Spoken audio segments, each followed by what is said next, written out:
love of the game. So we're talking about the Super Falcons. Hopefully we'll get some members of the team to speak to us on the show. When we have them, we'll connect to them. We want to find out how they're getting ready. We're rooting for the Super Falcons, tire champions in their own right, in whatever way we'll talk about it. But you gave me a harsh reality yesterday. If you don't prepare well, other guys are getting ready, they'll knock you off. Yeah, gone are days. There was a time when the Falcons used to just walk all over all the teams in Africa. That's no longer the case now. I mean, obviously they didn't qualify for Rio 2016. That's evidence right there. And so they can't afford to go to sleep. The coaching crew led by Florence Omagbemi, obviously they have to start working right now that they know their opponents, Ghana, Mali, and Kenya. So it's time to work. Time to work, not just for football. Cricket, not just cricket, sports general in Nigeria. We're saying it's time to work.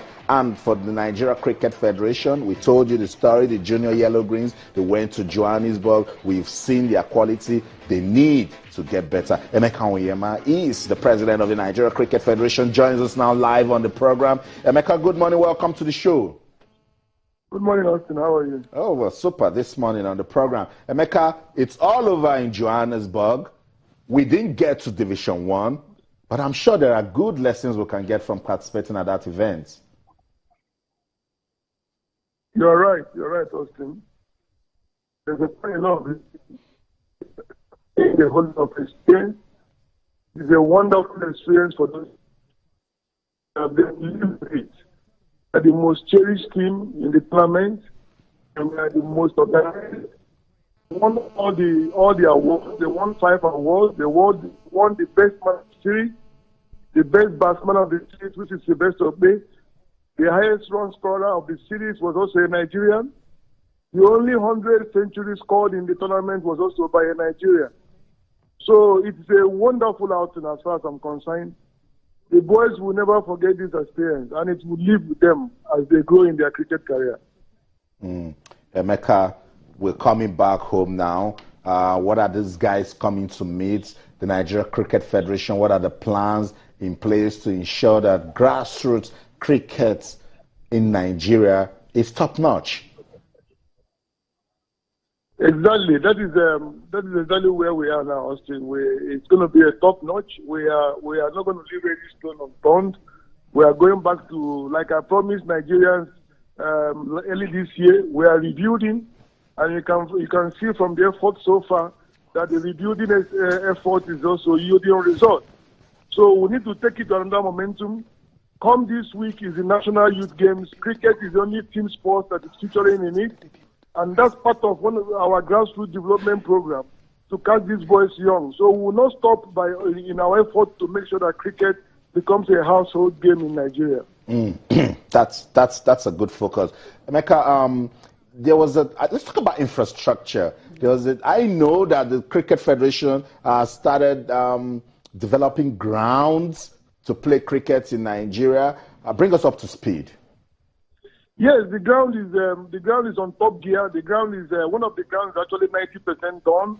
The second ground we already commenced on it, and we hope to deliver these 2 grounds by December. The weather this year was so horrible. We had so much rain in Abuja. And that's actually what delayed the delivery of those tough grounds. But I assure Nigerians that come January 2016, those tough grounds will be ready to be played on. And that will be the first tough in West Africa. Sean Phillips has an admirable experience as a cricketer and now as a coach. And I know he worked with the team in Johannesburg. Any other way Sean Phillips will be working with the Nigeria Cricket Federation?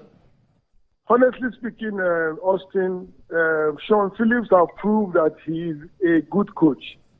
For information, Austin, Sean Phillips only had these boys for 7 days in his academy, and he was able to produce results.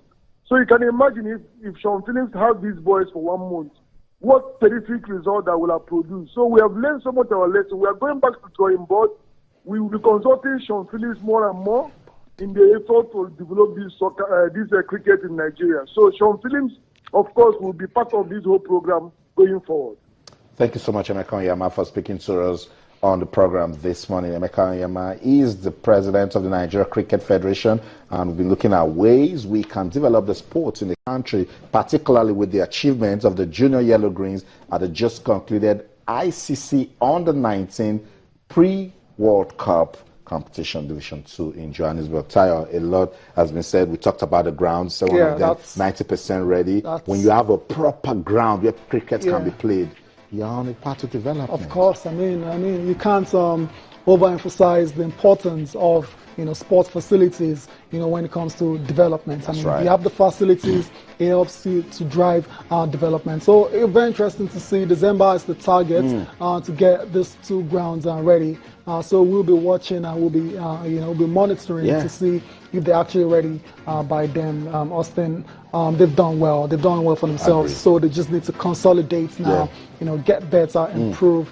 And take cricket to that very next level. Because I just look at it, even if cricket is not as big as football in this country, if we continue talking about it, if you bring games here, imagine you have a world-class ground and you have Bangladesh and Sri Lanka coming to play one-day international. Imagine that alone will do a lot for your cricket. Of course it will. Yeah, totally agree. And of course, Emeka Onyema also mentioned that there were positives from the competition for Team Nigeria. We won the best batsman. Imagine you going to competition and winning the best batsman. It was only a Nigerian that could, score a century in cricket. When you score a century, it's just special. Yes, and then it says they won't forget, and they won the award for most cherished team. That means they gave a good representation to not just themselves, but the country. Yes. I totally agree. So that's it. Cricket's update for you right there. You can also be part of. I want to believe there are cricket followers in Nigeria. Back in the day, particularly the federal government colleges, all we knew about was cricket. Even till they still play cricket. We want to find out ways we can develop cricket in Nigeria, how we can even take it back to the schools. Who knows? Who knows? We might just be bringing the next Mahindra, the next world-class cricketer in the world. We're talking about the Super Falcons, and we're expecting someone from the Super Falcons camp to talk to us. We want to find out how they're getting ready for the African Women's Cup of Nations that will take place in Yaoundé and Lima in Cameroon. And we told you that the Super Falcons, the defending champions, led by Coach Florence Omagbemi, and Shejina is also part of the team. We are hoping that they will give it a good push. The Nigeria Football Federation will also do their part and make it a competition that Nigerians can remember. Because, Tayo, we don't get to talk much again about women's football. Everyone loves the league and what the LMC they're doing. But how many persons talk about the women's league? So, you see, we have a lot of work. The women's league, that's if we start talking about that one now, we're not going to leave here. So it's a topic for another day. Obviously, the league is not good enough at all. So they have their work cut out, and that's the authorities. So it means the Nigeria Football Federation, a lot of work to be done as regards women's football. Time for another quick break. When we come back, we will see action from the German Bundesliga and review the papers. Don't go anywhere. Stay.